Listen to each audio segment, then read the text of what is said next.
13वीं सदी का एनातोलिया एक गैर मुस्तहकम और खतरनाक खुता था। ये वो दौर था जब ताकतूर सल्तनतें जवाल का शिकार थीं और छोटे कबाइल अपनी बका की जंग लड़ रहे थे। उन्हीं हालात में काई कबीला वस्ती अनातोलिया में आबाद था और उसकी क़ियादत अर्तुग़रुल गाज़ी के हाथ में थी, जो एक जंगजू होने के साथ साथ एक मुदब्बिर और दौर अंदेश रहनुमा भी थे।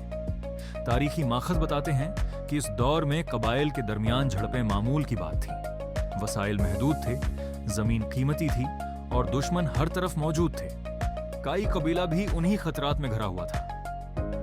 एक ताकतूर दुश्मन गरबा न सिर्फ कबीले की जमीन पर कब्जा करना चाहता था, बल्कि उसके इत्तेहाद को भी खत्म करना चाहता था। उनका मकसद खौफ पैदा करके अर्तुग़रुल गाज़ी की क़ियादत को कमजोर करना था। अर्तुग़रुल गाज़ी ने उस खतरे को वक्ती मसला नहीं समझा। उन्होंने जान लिया था कि अगर इस मौके पर दुरुस्त फैसला न किया गया तो आने वाली नस्लों का मुस्तकबल खतरे में पड़ सकता है। उसी लिए उन्होंने जंग से पहले मुशावरत को तरजीह दी, इलाके के जुग्राफिये का जायजा लिया और दुश्मन की मुमकिना हिकमत अमली को समझने की कोशिश की। काई कबीले के जंगजू तादाद में कम थे, मगर उनका नज्म वो ज़ब्त मजबूत था। हर सिपाही को मालूम था कि वो किस मकसद के लिए लड़ रहा है।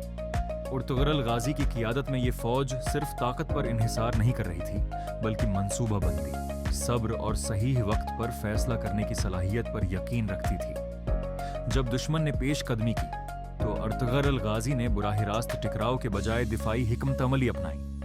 उन्होंने दुश्मन को खुले मैदान में आने दिया, जहां उनकी नकल उस हरकत महदूद हो गई। ये एक ऐसा फैसला था जिसने जंग का रख बदल दिया।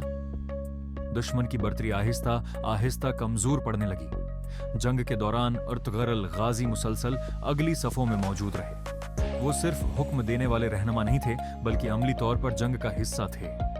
यही चीज उनके सिपाहियों के लिए हौसले का बायस बनी। तारीखी रवायात में आता है कि कई मौके पर जब हालात मुश्किल हुए, अर्तुग़रुल की मौजूदगी ने सिपाहियों को दोबारा खड़ा कर दिया। दुश्मन ने एक मरहले पर अचानक हमला करने की कोशिश की, मगर अर्तुग़रुल गाज़ी की पेशगी मंसूबाबंदी ने उस कोशिश को नाकाम बना दिया। काई कबीले के जंगजुओं ने गैर मामूली जरात का मुजाहिरा किया और आहिस्ता आहिस्ता दुश्मन को पीछे हटना पड़ा। जब जंग अपने इख्तिताम को पहुंची तो मैदान खामोश हो चुका था। यह खामोशी किसी आर्जी जीत की नहीं, बल्कि एक फैसला कुन कामयाबी की अलामत थी।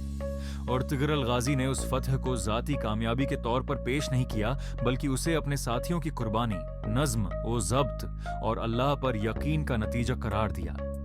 मौरखीन के मुताबिक ये जंग काई कबीले की तारीख का एक अहम मोड़ साबित हुई। उसने न सिर्फ कबीले के वजूद को महफूज किया, बल्कि मुस्तकबल में एक बड़ी सियासी और अस्करी ताकत की बुनियाद भी रखी। यही बुनियाद बाद में उस्मानी सल्तनत के क़याम का सबब बनी।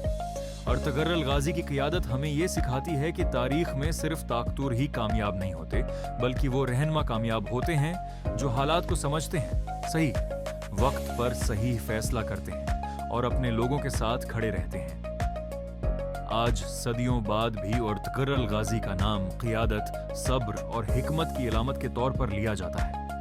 उनकी जिंदगी हमें यह सबक देती है कि मुश्किल हालात में असल कामयाबी हथियारों से नहीं, बल्कि किरदार, नज्म व ज़ब्त और मकसद पर यकीन से हासिल होती है। अगर आप तारीख की ऐसी मुस्तनद और मालूमाती दस्तावेजी वीडियोस देखना चाहते हैं तो इस चैनल को सब्सक्राइब करना न भूलिए। आपकी सब्सक्रिप्शन हमें मजीद तहकीकी और मेयारी डॉक्यूमेंट्री मवाद पेश करने का हौसला देती है, ताकि तारीख के ये अहम अबवाब दुरुस्त और जिम्मेदाराना अंदाज में आप तक पहुंचते